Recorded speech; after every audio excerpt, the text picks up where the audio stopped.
Salam, əziz izləyicilər. Qanun Qayda bu həftə yeni mövzusu ilə efirdədir və mən Vüsalə Muradxanlı hər birinizi salamlayıram. Bugün çox xüsusi gündür. 1 iyun Uşaqların Beynəlxalq Müdafiə Günüdür və bütün balaca ürəkləri, bütün körpələrimizi səmimi ürəkdən təbrik edirəm bugün bayramla. Onların sağlam böyüməsi, gözəl təhsil alması və xoşbəxt həyatı əlbəttə ki, biz böyüklərin üzərində bir öhdəlik və məsuliyyət yaradır.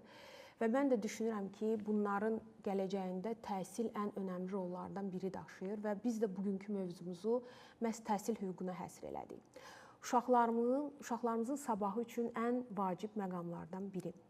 Ümumiyyətlə, iyun ayı buraxılış ayıdır və biz bilirik ki, bu aylar minlərlə ailənin, gənclərin önəmli qərar verdiyi bir aydır və xüsusilə bu aylarda bir çox insanlarda suallar yananır təhsillə əlaqəli. Ümumiyyətlə, ali məktəblərə qəbul zamanı hüquqlar necə qorunmalıdır? Xarici universitetlərdə alan diplomlar Azərbaycanda hansı formada tanınır? Bu kimi suallara məhz cavab vermək üçün dəyərli qonaqlarımızı, ekspertlərimizi studiyamıza dəvət eləmişik. Onları sizə təqdim eləmək istəyirəm. Təhsildə Keyfiyyət Təminatı Agentliyinin İdarə Heyətinin sədri Tural Əhmədov. Xoş gəlmisiniz Tural bəy.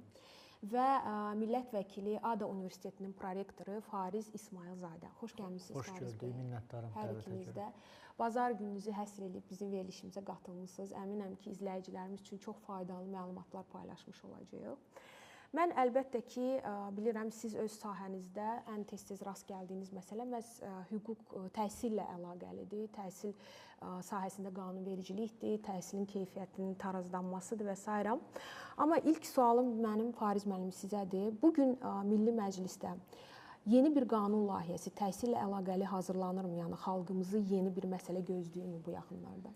Təşəkkür edirəm dəvətə görə. Doğrudan ilk öncə mən bütün balaları təbrik eləmək istəyirəm. Doğrudan çox gözəl bir gündür və balalarımız istəyərdik ki, əlbəttə ki, gözəl təhsil alsınlar, savadlı kadrlara çevrilsinlər. Mən bugün seçki dairəmdə olmuşam və orada bir neçə məktəbdə bayram şənliklərində də iştirak eləmişik.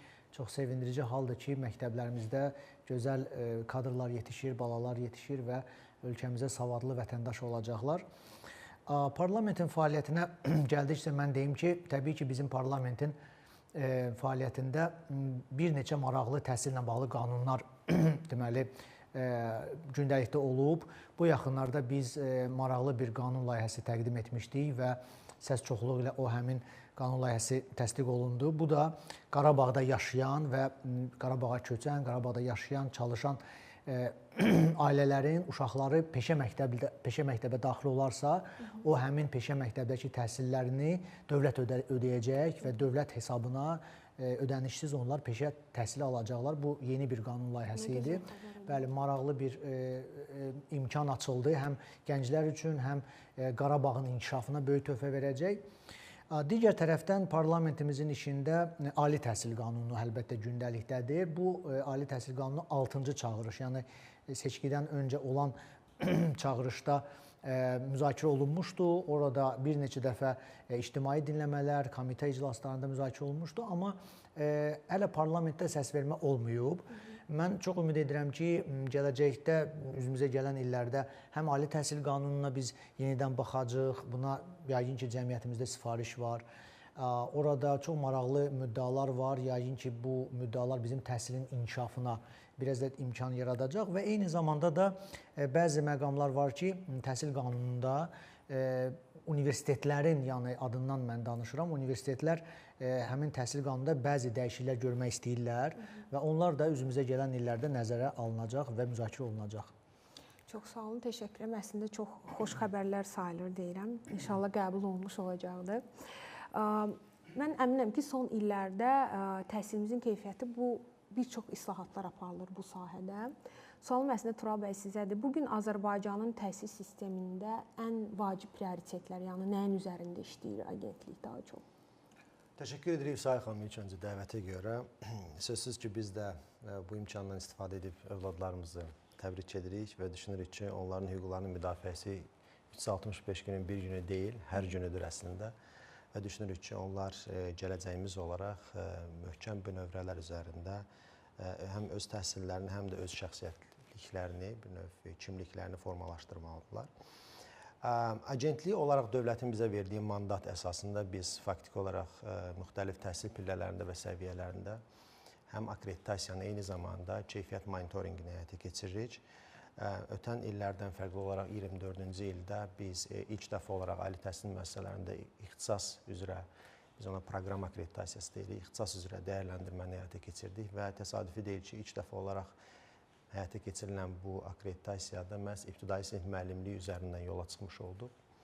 Ölkəmizin 14 ali təhsil müəssisəsində əsas və filial olmaqla həm Bakıda, həm də regionlarda biz bu dəyərləndirməni müxtəlif komissiyaların dəstəyi ilə həyata keçirdik.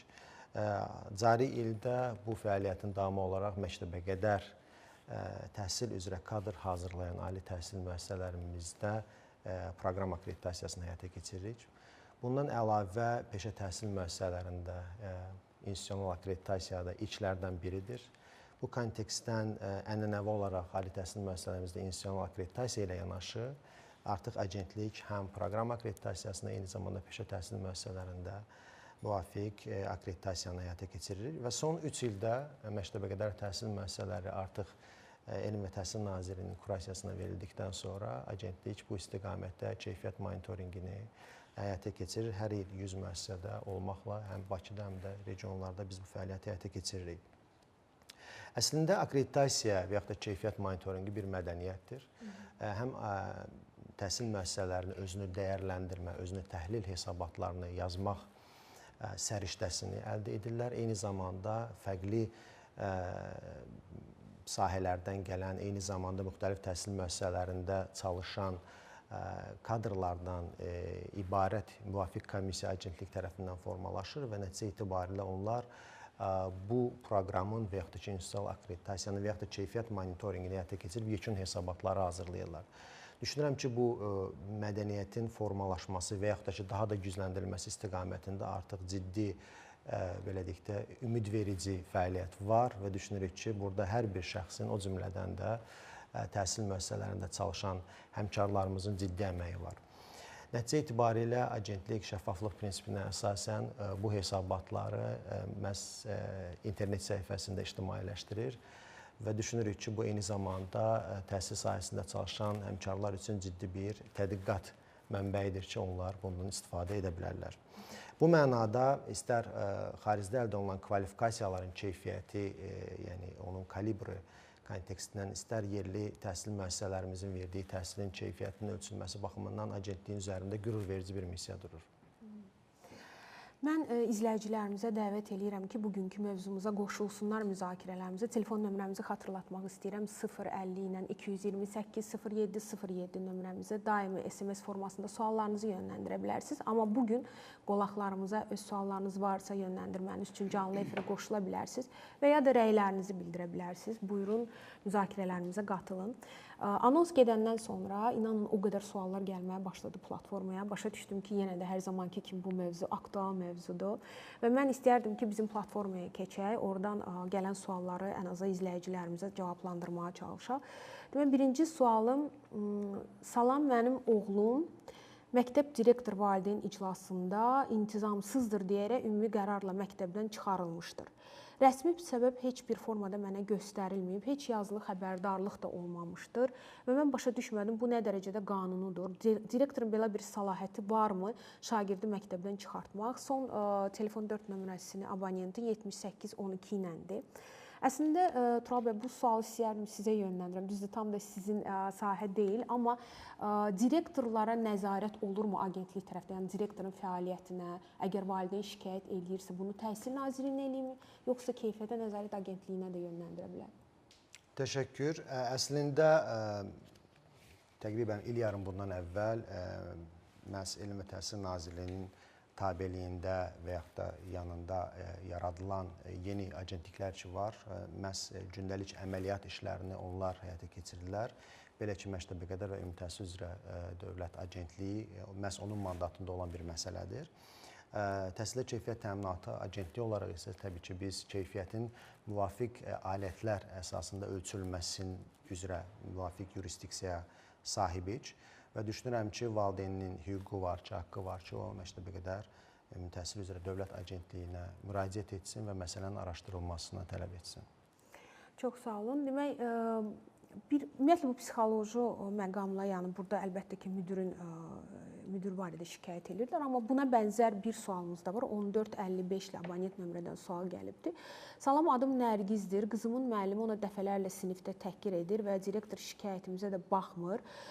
Bu vəziyyətdə ümumiyyətlə hansı qanunvericiliklər varmı Azərbaycanda və müəllimlərin işə qəbulu, bir psixoloji arayış və s. tələb olunurmu?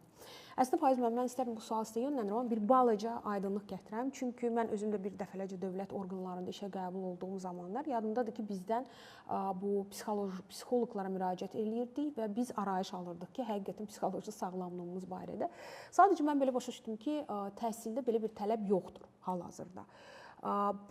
Bu misal üçün bu kimi vətəndaşlara nə məsləhət bilərsiz? Yəni bunu qanunvericilikdə bəlkə dəyişməyə gələcəkdə bu nəzərdə tutulubmu ümumiyyətlə? Birinci sualım və ikinci də belə bir valideynə hal-hazırdakı vəziyyətdə nə məsləhət bilərik? Təbii bundan öncəki suala oxşar Tural müəllim qeyd elədi. Valideynin haqqı var ki, müəyyən instansiyalara şikayət eləsin və yaxud araşdırma tələb eləsin. O cümlədən rayon təhsil idarəsinə və yaxud Təhsil Nazirliyinə müraciət eləsin, agentliyə müraciət eləsin. Yəqin ki, burada fərdi bir situasiyadır və bunu araşdırmaq elə də çətin bir məsələ deyil. Bizim nazirlikdə bilirsiniz ki, son illər vətəndaşlarla iş şöbəsi çox təkmilləşib. Yəni bu şöbəyə hər bir müraciət diqqətlə baxılır və hər bir məsələyə araşdırılır. Amma onu da qeyd edim ki, müəllimlərin işə qəbulu, müəllimlərin müəyyən o belə deyək, imtahan prosesi ilə şəffaf üslubda attestasiya, sertifikasiyadan keçməsi son illər çox təkmilləşib.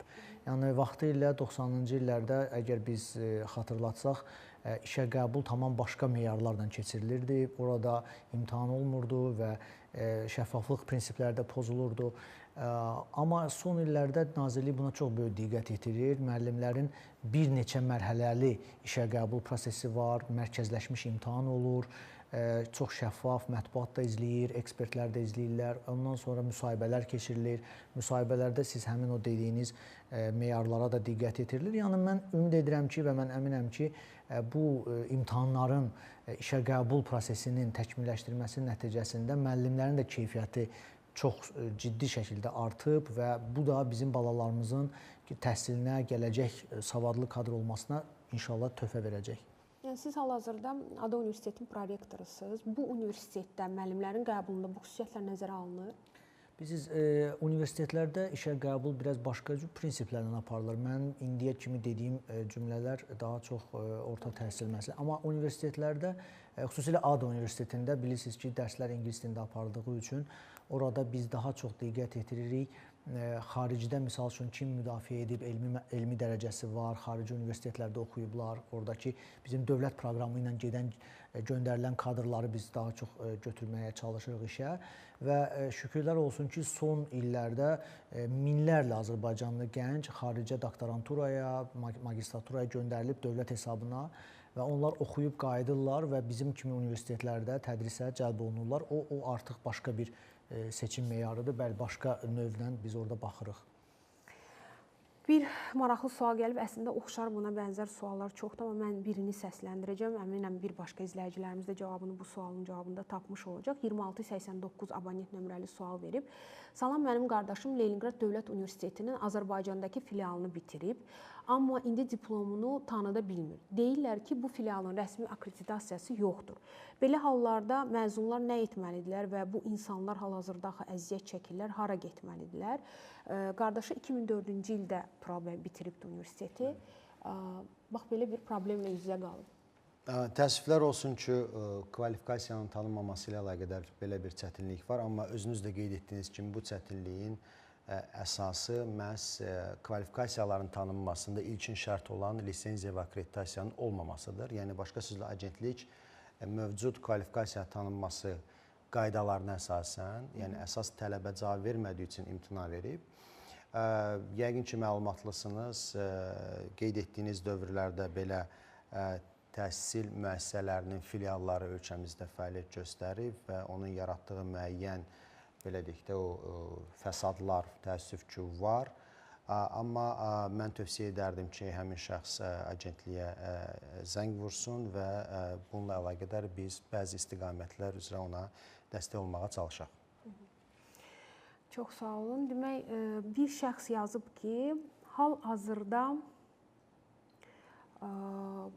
Vəfa xanım yazıb Sumqayıt şəhərindən 5194 ilə qurtarır abonentin nömrəsi. Oğlum 9-cu sinifi bitirir və hansı peşəyə yönəlisi deyə tərəddüddə qalmışıq. Axtarıram, amma baxıram ki, peşəyə aid heç bir peşə spravочники hazırlanmayıb bizim dövlətdə. Niyə bugünə qədər belə bir təşəbbüs irəli sürülməyib? Baxıram ki, Rusiyada və Türkiyədə bu cür məlumat mənbələri var.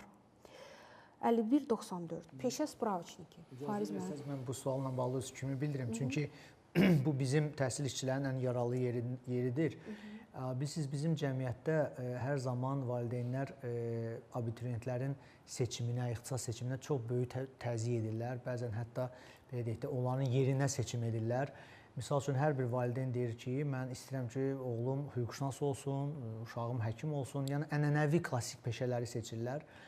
Amma onu da nəzərə almaq lazımdır ki, bazar çox sürətlə dəyişir. Bazarda yeni texnologiyalar inkişaf edir, yeni ixtisaslar yaranır, yeni boş vakansiyalar yaranır. Biz bu ixtisas seçimində mütləq və mütləq birinci uşağın özünün istəyini nəzərə almalıyıq. Uşağın marağı nəyədir, uşağın istəyi nəyədir, ürəyi nəyə yatır. İkincisi, bazarın tendensiyalarına baxmalıyıq. Misal üçün, bizim bazarda indi data analitikadır, bu sosial media marketinqdir, müəyyən bu IT mütəxəssislərinə böyük ehtiyac var. Biz hər gün rastlaşırıq vakansiyalar, kadr çatışmamazlığı. Amma bəzən görürsən ki, valideynlər öz uşaqlarını o ənənəvi klassik ixtisaslara göndərir. O da sonra bazarda misal üçün iş tapmaq çətin olur. O cümlədən mən öz təcrübəmdən deyim, humanitar sahələri, misal üçün beynəlxalq münasibətlərdir, politologiyadır, sosiologiyadır. Onları qurtaran uşaqlar iş tapmaqda çətinlik çəkirlər. Amma misal üçün nə qədər sahələr var ki, orada böyük boşluqlar var. Ona görə indi o spravочник olmasa da, bilirsiniz, ölkəmizdə çoxlu seminarlar, konfranslar, mətbuatda müzakirələr gedir. Valideynlər bu məsələlərə diqqət yetirsinlər və öz uşaqlarını səhv yola göndərməsinlər. Çalışsınlar ki, bazarımızda tələb olunan sahələr, perspektivli sahələrə də bir uşaqlarını yönəltsinlər və yaxud uşaqlara dəstək olsunlar ki, onlar bu sahəni seçsinlər. Əslində mən bir məqama toxunmaq istəyirəm. Düzdür, %100 bu məlumatı bilmirəm, amma səhv eləmirəmsə Təhsil Nazirliyinin səhifəsində belə bir siyahı var ki, orada peşə məktəblərinin adı və s. keçir. Düzdür, mən başa düşürəm, xanım yəqin ki, daha çox o peşənin hansı sahələrdə iş forması, vəzifəsi və s. bunu nəzərdə tutur. Amma doğrudan da yəni məncə fikirləşirəm, bu da olsa dövlətimizdə daha rahat seçimi eləmək olar. Çünki siz dediyiniz məsələn IT sahəsində hələ ki bu fərqli peşələr o qədər yenidir ki bizim dövlət üçün. İnsanların bəzilərinin heç məlumatı da yoxdur bu barədə. Bir də bizdə axtarış eləmə mədəniyyəti o qədər də inkişaf eləməyibdi cəmiyyətdə. Mən bizə platforma gələn suallardan da görürəm. Hətta bir çox dövlət qurumlarının qaynar xəttləri mövcuddur, səhifələrindən məlumat paylaşılır. Ona rağmen qanun qaydənin məsəl üçün qaynar xəttinə zəng eləyib hansısa təşkilata aid olan bir sualları bizə yönləndirmiş olurlar. Ona görə mən tövsiyə eləyərdim ki, həqiqətən bugün internetdə kifayət qədər bu sahədə məlumat var və Fariz müəllim də düzgün vurğuladı ki, kifayət qədər çox dərimə masalar olur, açıq müzakirələr olur. Bunlara da qoşulmaqda fayda var deyə düşünürəm. İcazənizlə Sumqayıtdan sorğu göndərən Vəfa xanımı təqdir edim. Əslində övladının təhsilinə münasibətdə bu qədər həssas davranmaq hər birimizə nəsib olsun deyək. Çünki bir çox hallarda biz yalnız ali təhsil sənədi deyə yola çıxırıq. Bəli. Və təəssüflər olsun ki, sonra da ali təhsilli məşğuliyyəti olmayan və yaxud da ki, aidiyyəti sahədə məşğuliyyəti olmayan bir şəxsə çevrilirik. Amma düşünürəm ki, Vəfa xanım övladına münasibətdə əgər bu düşüncə ilə yola çıxıbsa, sadəcə müvafiq araşdırmasını biraz genişləndirsin. Araşdırma dedikdə nəyi nəzərdə tuturuq? Həm yerli kontekstdən, bilirsiniz ki, istər ali təhsil müəssisələrinə münasibətdə müxtəlif kvalifikasiyaların özündə ehtiva edən və müəyyən mənada o ənənədən formalaşmış, bizdə ixtisaslaşmış ali təhsil müəssisələri var. Və eyni zamanda əgər peşə dedikdə burada ixtisasa münasibətdə də peşə ola bilər, eyni zamanda peşə təhsil müəssisəsi də ola bilər. Peşə təhsil müəssisəsinə münasibətdə, məsələn, Peşə Təhsil üzrə Dövlət Agentliyinin müvafiq internet səhifəsində peşə təhsil müəssisələri və orada tədrisi, həyata keçirilən ixtisasları biz görə bilirik.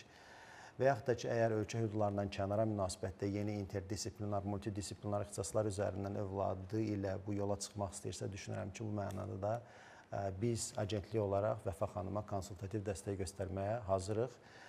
Mən xahiş edərdim ki, o qaynar xəttə zəng vursun və bu görüşə istinad etsin və məmnuniyyətlə mən özüm onunla görüşə bilərəm. Çox gözəl. Mən də hesab edirəm Vəfa xanım bu şansı qaçırmayın əldən. Tural bəy ümumiyyətlə bütün müzakirələrə açıq bir adamdır və düzgün yol göstərmiş olacaq. Demək yazır 3901. Salam, qızım Türkiyədə bir universitetdə təhsil alır və gələcəkdə Azərbaycanda işləmək istəyir, qayıdıb. Mənə maraqlıdır ki, onun orada aldığı diplom Azərbaycanda avtomatik, yəni birbaşa soruşmaq istəyir, tanınacaqmı? Tanınma prosesi necə həyata keçir və hansı hallarda diplomlar etibarsız sayıla bilər? Yəni, çox adamlar doğrudan da elə düşünürlər ki, əgər yaxın qonşu ölkələrdə kimsə təhsil alıbsa, o Azərbaycanda birbaşa tanınmış olur və işə götürən şəxslər rahatlıqla həmən şəxsləri işə götürə bilirlər. Amma elə deyil.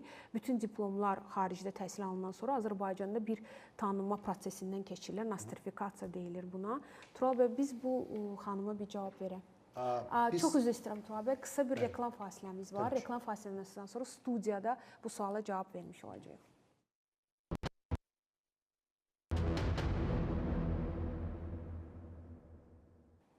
Qısa bir reklam fasiləmiz bitdi. Artıq efirdəyik yenə və bizim bir sualımız var idi. Türkiyədə bir universitetdə təhsil alan bir xanım öz evladı üçün maraqlanırdı və cavabı Tural bəydədir. Buyurun Tural bəy. Məmnuniyyətlə.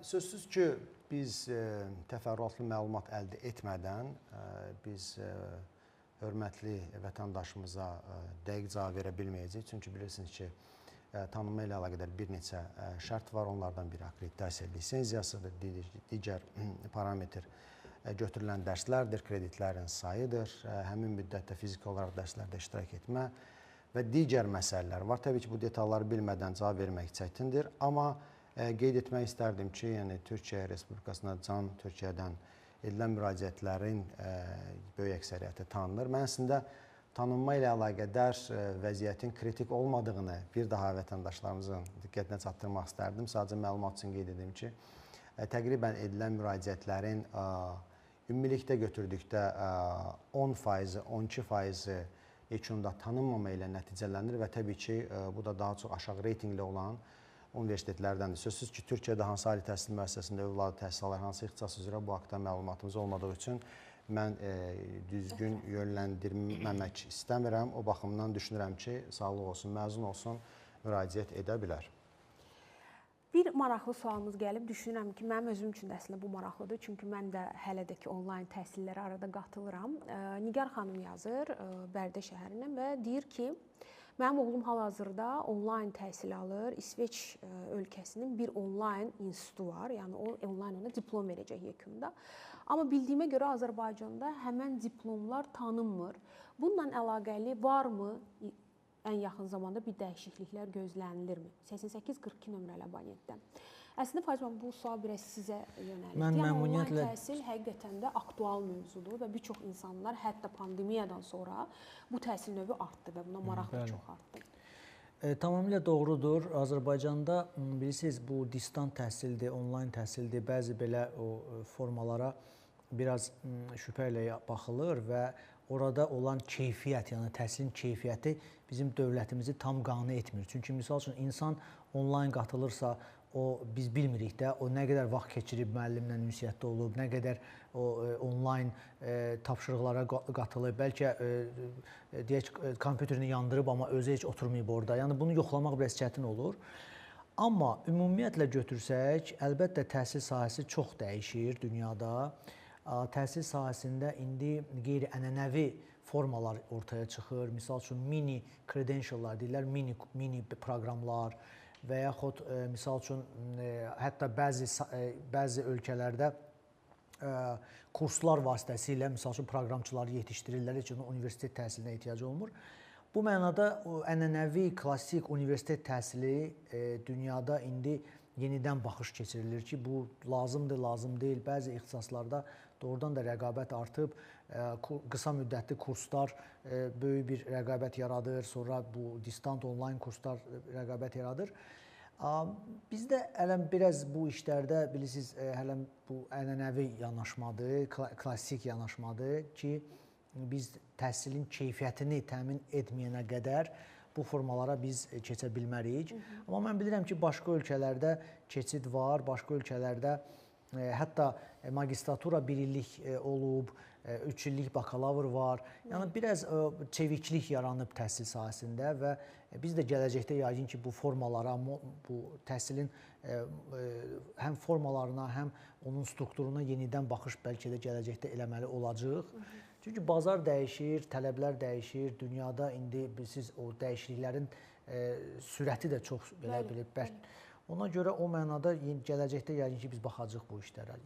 Baxmaq məcburiyyətində qalacaq. Mən ümumiyyətlə bir fikir bildirim. Düzdür, indi hər birimiz məktəbdən, universitetdən keçmiş insanlarıq. Amma mən hesab edirəm ki, bugünkü dövrdə həqiqətən də təhsil artıq öz mahiyyətini dəyişir. Çünki yeni gələn şagirdlər məlumat mənbəyini internetdən də əldə edə bilirlər və YouTube roliklər var kifayət qədər. Yəni təhsil almaq, sadəcə məktəbə getmək sadəcə təhsil almaq üçün deyil də, yəni universitetlər də ona daxil olmaqla. Ona görə mən fikirləşirəm ki, bəli, yəni onlayn dediyimiz distant təhsil bu qaçınılmazdır və böyük ehtimal ki, ən yaxın zamanda Azərbaycanda da özünü tanıtmış olacaqdır. Demək, Mingəçevir, bəli. Bu məsələ ilə bağlı bir cümlə də əlavə edeyim ki, biz bunu pandemiya dövründə gördük. Bəzən deyirlər ki, universitetlər bəlkə gələcəkdə yox olacaq, başqa formaya keçəcək. Amma universitetlərin bir dənə də əsas funksiyası odur ki, gənclərimizə tərbiyə vermək.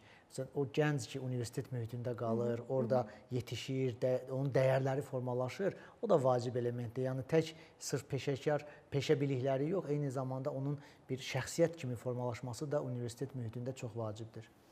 Çox sağ olun. Bir izləyicimiz qoşulub studiyamıza, zəngi var və böyük ehtimal Tural bəy sizə olacaq sualı. Nəzrin xanımdır. Alo.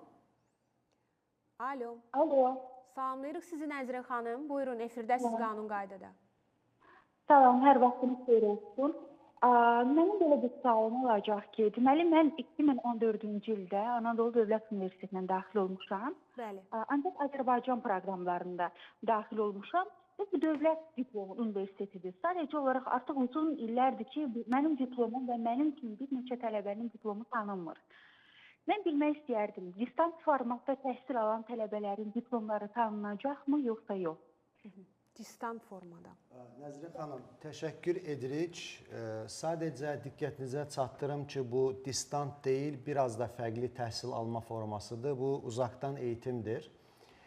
Bunun distantdan fərqi nədir? Distantdan fərqi ondan ibarətdir ki, distantda müəllim, yəni interaktivliyi mövcuddur. Amma uzaqdan eğitim olanda isə bu öncədən yazılmış videolar əsasında həyata keçirilən bir növ təhsil alma formasıdır. Onu qeyd edeyim ki, əsasən diplomlar qardaş Türkiyədən gəlir, xüsusilə də Anadolu və Atatürk universitetlərindən əldə olunur. Hal-hazırda bu təhsil alma forması ilə əldə olunan kvalifikasiyalar ölkəmizdə tanınmır. Az öncə Fariz müəllimin qeyd etdiyi distanta münasibətdə qeyd edim ki, yəni bir çox halda bunu distant kimi təqdim edirlər cəmiyyətimizdə, amma məhz sizin qeyd etdiyiniz proqram uzaqdan eğitimdir və bu mənada bir çox ölkələrdə uzaqdan eğitim vasitəsilə əldə olunan kvalifikasiyalar tanınmır. Başqa sözlə siz uzaqdan eğitim vasitəsilə müəyyən kurslar ala bilərsiniz. Qeyri-formal, informal kontekstdən müəyyən bilirsiniz ki, platformalar var, edX var, Coursera və s. və axır bunlara massive online open courses deyirlər, yəni açıq resurslar deyirlər. Amma əldə olunan dərəcələr, yəni kvalifikasiyalar isə bir mənalı olaraq tanınmır. Mən buna görə təəssüf edirəm ki, siz vaxtınızı, resursunuzu buna sərf etmişsiniz, amma kaş ki, bunu daha öncədən dəqiqləşdirmək imkanınız və istəyiniz olardı. Bəli, yəni gördüyümüz kimi distant təhsil həqiqətən də aktual məsələdir və platformamızda... Bu uzaqdan eğitimdir. Məncə onu ayrıca belə deyək də adlandırsaq daha doğru olar.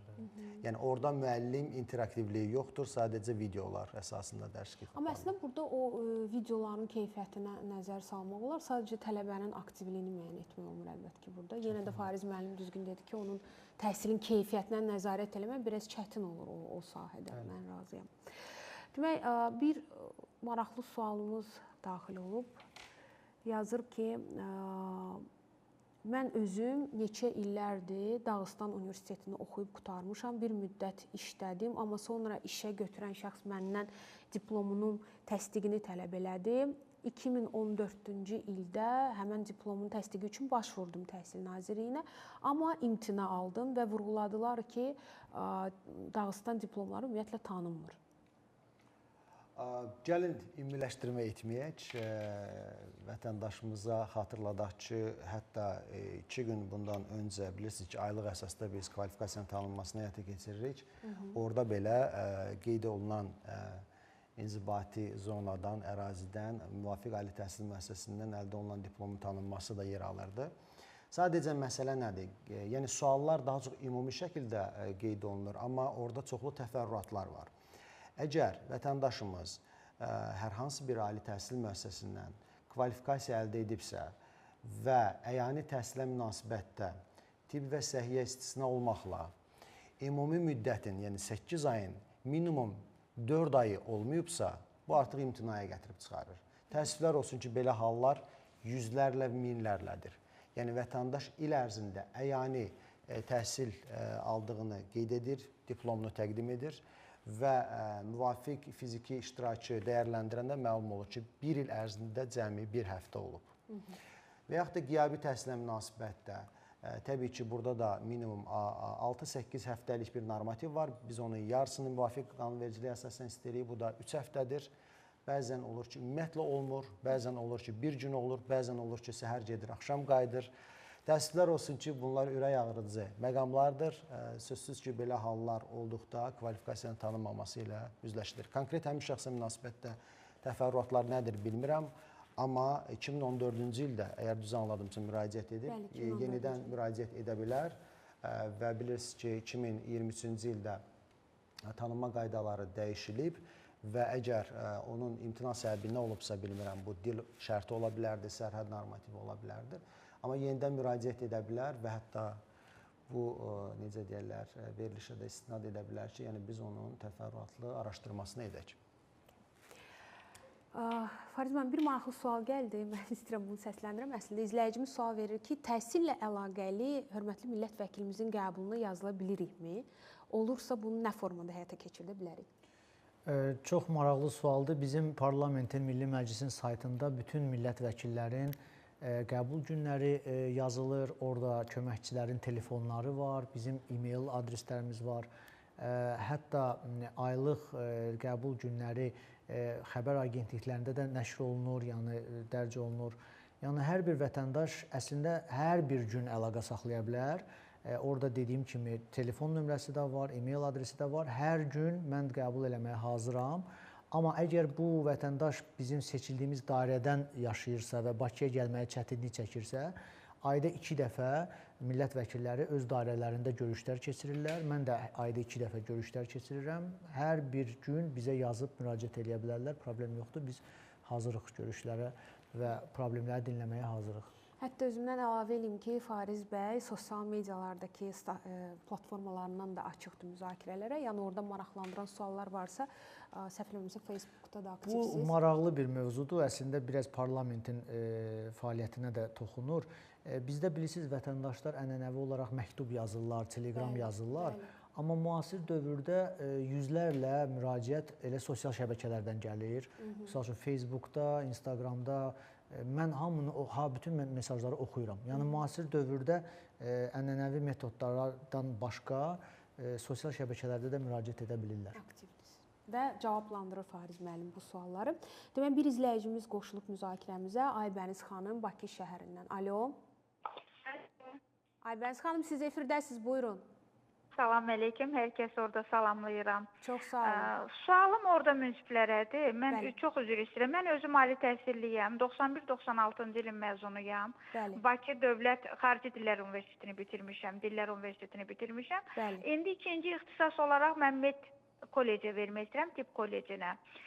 Neçə vaxt edim, müddət idi ki, əlaqə saxlayırdım, deyirdilər ki, qəbul yoxdur, qəbul yoxdur. İndi eşitmişəm ki, Bakı üzrə bütün region 1 nömrəli də, 2 nömrəli də dayanıbdır, yəni yerlər dolub. Mən Lənkərana vermək istəyirəm sənədimi. Bəli. İndi portaldan qeydiyyat olaraq keçmək istəyirəm. Mənə dedilər ki, sizin sənədiniz portalda təsdiqini tapmır. Onu necə izah edə bilərsiniz mənə? Mən necə edə bilərəm ki, portalda mənim sənədim, daha doğrusu Xarici diplomum... Dillər Universitetinin diplomu nə formada? Mənə aydın olmadı sualınız. Mən Xarici Dillər Universitetini bitirmişəm. 91-96-cı ilin məzunuyam. Bəli. Diplomumun da təsdiqlənmiş, notarius vasitəsilə təsdiqlənmiş sənədləri var məndə. Düzdür. Sadəcə mən medtexnikuma vermək istəyirəm, ikinci ixtisas olaraq vermək istəyirəm. Məndə dedilər ki, sənədlər artıq dolubdur Bakı üzrə 1 və 2 saylı kollecdə. Lənkərana vermək istəyirdim onlayn. Mənə deyirlər ki, sizin ali təhsilli diplomunuz öz təsdiqini tapmır. Yəni, MyGov.az-da qeydiyyatdan keçməmişsiniz. Mən indi necə edə bilərəm ki, onu təsdiqlənsin? Aydındır, aydındır. Bu sistemin xətasıdır əslində. Texniki məsələdir sadəcə. Təklif edirəm ki, siz elm və ali təhsil üzrə Dövlət Agentliyinin qaynar xətti ilə əlaqə saxlayasınız və bu qeydi bildirəsiniz və yaxud da ki, portal.edu.az platforması üzərindən müraciət edin. Sadəcə texniki məsələdir. Orada qeyd edin ki, 91-96-cı illərdə təhsil aldığınız indiki Dillər Universitetinə münasibətdə müvafiq kvalifikasiyanız MyGov-da görsənmir. O baxımdan onlar onu oraya əlavə edəcəklər. Bu bizim sadəcə agentliyin mandatı deyil. Biz xaricdə əldə olunan kvalifikasiyanın tanınmasından sonra MyGov-da görünmədiyi təqdirdə biz o vaxtı məsələyə belədikdə müdaxilə edirik. Amma yerli əgər ali təhsil müəssisələrinin kvalifikasiyadan söhbət gedirsə, bu Elm və Ali Təhsil Dövlət Agentliyinin mandatıdır. 6023 nömrəli abonentimizin sualı var. Yazır ki, qonşunun 2 məktəbli övladı var, amma onları uzun müddətdir məktəbə göndərmir. Deyir ki, güya evdə özü öyrədir, amma uşaqların günü çox hissəsi küçədə keçirir və dərslə ciddi də heç bir məşğulluqlarını görmürəm. Bir qonşu kimi bu vəziyyət məni çox narahat edir. Bu qanun pozuntusudurmu və mən belə hallarla bağlı hara müraciət edə bilərəm? Birincisi, mən təşəkkür edirəm ki, belə bir qonşularımız var. Həqiqətən bu ictimai qınaq sayılır. Mən hər zaman deyirəm ki, ictimai qınaq cəmiyyəti həqiqətən çox dərindən formalaşdırır. Hətta bəlkə də biraz çox gür səslənəcək, amma məncə qanundan da ciddi formalaşdıran bir ictimai qınaq forma olur. Sadəcə burada Tural bəy, varmı sizin bir tövsiyəniz? Əslində, məni doğrudan da belə deyək, yəni, məsələ özü məyus edici haldır, amma məni çox sevindirən bir haldır ki, yəni, doğrudan da belə insanlar var və onlar cəmiyyəti öz çiyinlərində daşıyırlar. Bu çox ciddi məsələdir, yəni, valideynlər buna görə məsuliyyət daşıyırlar, yəni, həm region üzrə məsul struktur bölmələr, yəni söhbət, yəni təhsil kontekstindən gedir. İndi hansı, Bakıda mı? Bəli, Bakıdan söhbət gedir. Yəni Bakı şəhər üzrə təhsil idarəsinə müraciət oluna bilər və eyni zamanda hüquq mühafizə orqanlarına müraciət oluna bilər. Çünki məhz bu konstitusion hüquq pozulub, eyni zamanda indi yəqin ki, söhbət azyaşlılardan gedir, məktəblilərdən gedir və nəticə itibarilə valideynlər bununla əlaqədar məsuliyyət daşıyırlar ki, nəticə itibarilə biz cəmiyyət olaraq övladlarımızın, məktəb yaşlı övladlarımızın məktəbə getməmə səbəbləri nə olursa olsun, bu təmin olunmalıdır və nəticə itibarilə aidiyyatı struktur bölmələr, ailə, qadın və uşaq məsələləri üzrə Dövlət Komitəsi, məhz eyni zamanda digər aidiyyatı qurumlar da bu məsələ ilə əlaqədar dəstək olmalıdırlar. Mən düşünürəm ki, çox vacib məsələdir və buna görə sizə təşəkkür edirəm. 6023 nömrəli abonentə də tövsiyəm budur ki, birinci sahə müvəkkilindən başlayın və icra hakimiyyəti rayon üzrə qəyyumluq şöbəsinə də müraciət edə bilərsiniz. Bu məsələlər dərhal öz həll yolunu tapacaq. Aybəniz xanım Bakı şəhərindən izləyicimiz qoşulub müzakirəyə. Alo. Şahin bəy, çox üzr istəyirəm. Şahin bəy, Bakı şəhərindən. Alo, bəli. Şahin bəy, salamlayırıq sizi. Qanun qaydada canlı efirdəsiniz. Əleyhissalam. Buyurun, eşidirik sizi. Mən müraciət eləmək istəyirdim. Bir sualım var. Bu təsdiqlə bağlı, diplomun təsdiqi ilə bağlı. Bəli. Yəni oğlum hal-hazırda əsgərlikdədir. O yəni bir aydan sonra əsgərlikdən geri dönəcək. Amma onun diplomun təsdiqi ilə biraz problem yarandı. Çünki o oxuyan vaxtı həm pandemiya dövrünə düşdü, biraz onlayn oldu. Sonra da idmançı olduğuna görə yarışlarla bağlı o semestr qiyabı oxuyurdu. Semestrlər vaxtı bəzi semestrlərə gedə bilmədi. Amma məktub göndərmişik universitetə ki, bu yəni yarışla bağlı yığma komandanın üzvü olduğuna görə gələ bilməyib. Onlar anlayışlı yanaşıblar. Bəli.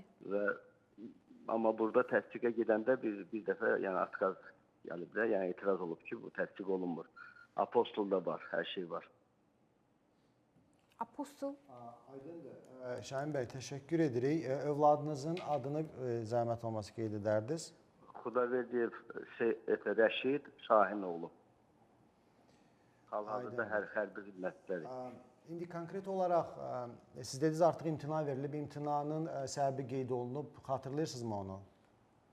Yox, mən burada olmadığıma görə, mən özüm yığma komanda baş məşqçiyəm, yəni yarışlarda olduğuma görə mən başqa bir adama müraciət eləmişdim təsdiqlə bağlı. Çünki uşaq da əsgərlikdədir ona görə. O da imtina oldu deyə, yəni qaldı, indi ona görə müraciət edirəm sizə ki, bunu mən necə? Aydındır. Ehtimal odur ki, yəni qeyd etdiyiniz məlumatdan etdiyim çıxarış ondan ibarətdir ki, yəni fiziki iştirak ilə əlaqədar o normativlər ödənməyib. Çünki pandemiya dövrünə münasibətdə bir məna olaraq hamıya 5 semestr güzəşt olunur. Yəni bu nə deməkdir? Pandemiyanın bir növ təsadüf etdiyi tarixdən, yəni 19-20-ci tədris ilinin yaz semestrindən etibarən belə deyək də 5 semestr ümumilikdə, yəni 19-20-nin yaz semestri, 20-21 tamamilə, 21-22 tamamilə, yəni 5 semestr ümumilikdə hamıya güzəşt tətbiq olunur. Anlaşılan övladınız pandemiya ilə əlaqədar deyil, təhsil müddətinin digər dövrü, yəni pandemiyadan sonraki dövrünə münasibətdə orada qaydaların tələblərini mən bir daha xatırladım. Deməli, dövlət başçısının müvafiq imzası ilə təsdiq olunan qaydaların 4.1.4-cü bəndində qeyd olunur ki, hər tədris ili minimum, indi təbii ki, əyaniyə münasibətdə mən onu qeyd etdim, səhiyyə və tibb istisna olmaqla 4 ay prinsipidir, qiyabiyyə münasibətdə isə 6-8 həftənin yarısı, yəni 3 həftə tələb olunur. Yəni, hər tədris ili bu normativ gözlənməlidir.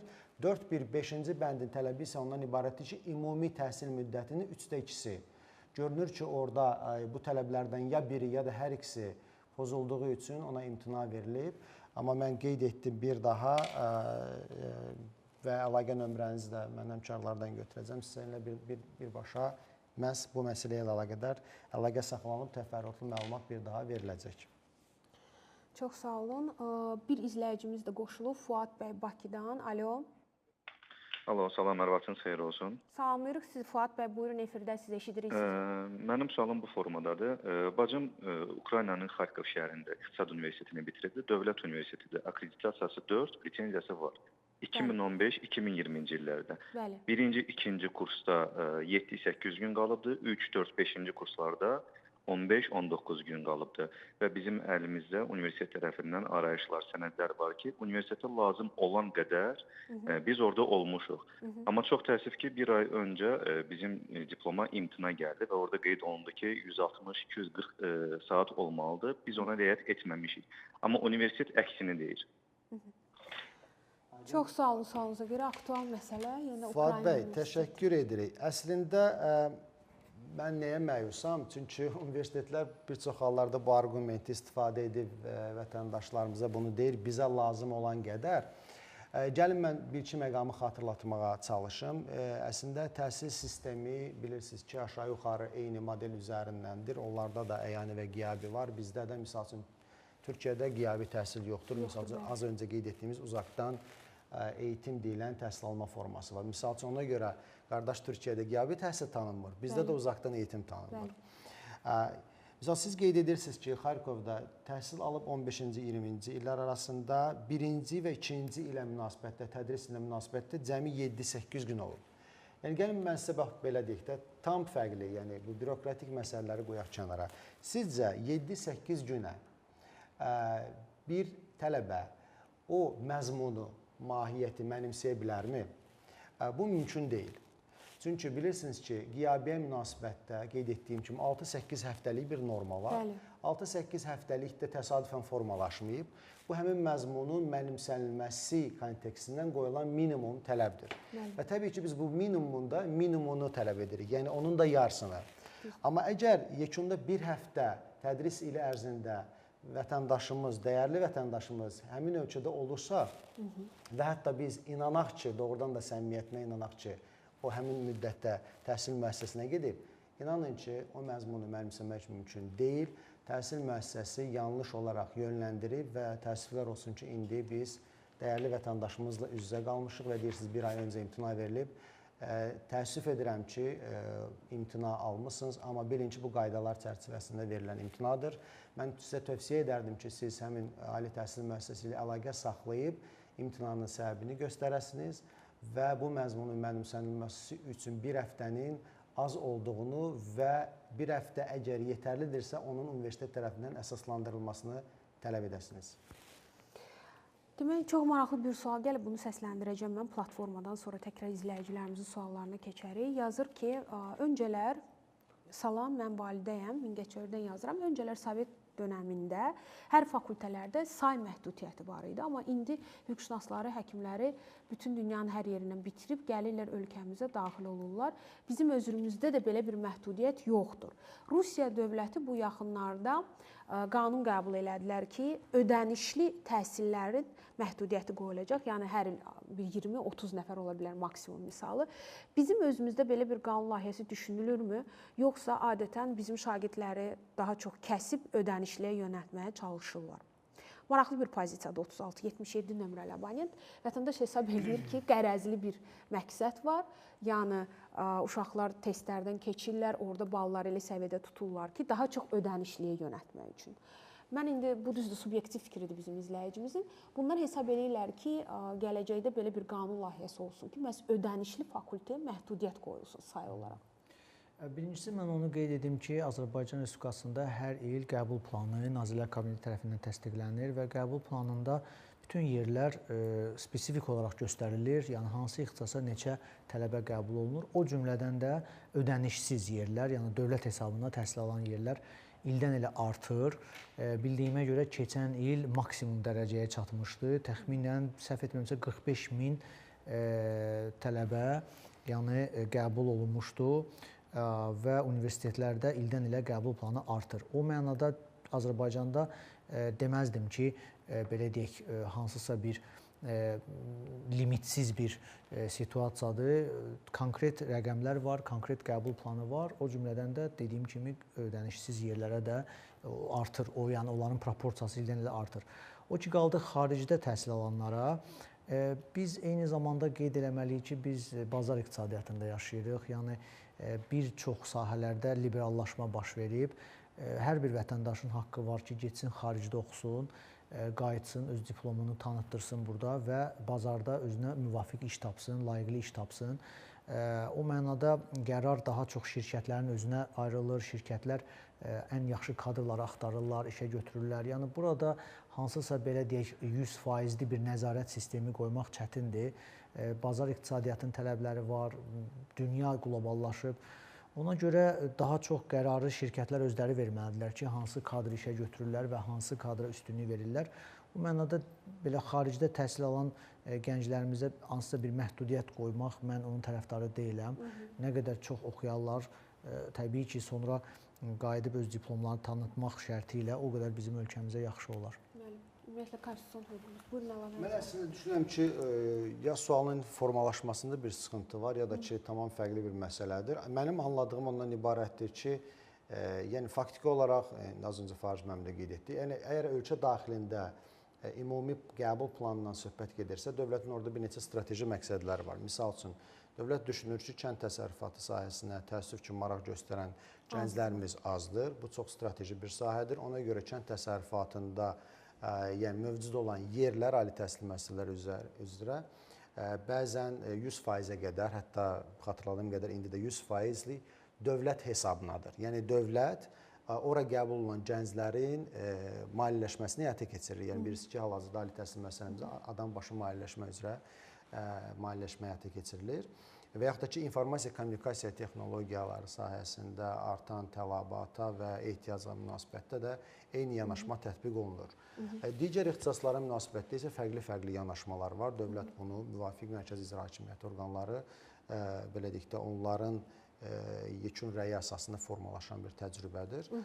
Və mən deməzdim ki, o təsvir olunan kimi ağ-qaradır vəziyyət, yəni tamamilə fərqli rəngarəngdir.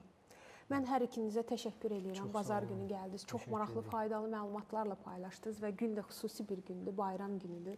Hesab edirəm ki, bizim balalarımız üçün gələcəkdə həqiqətən təhsilin rolu çox böyükdür və qaçınılmazdır. Hər ikinizin də bu sahədə böyük əməkləri var. Təkrar təşəkkür edirəm. Dəyərli izləyicilərimizlə də sağollaşıram.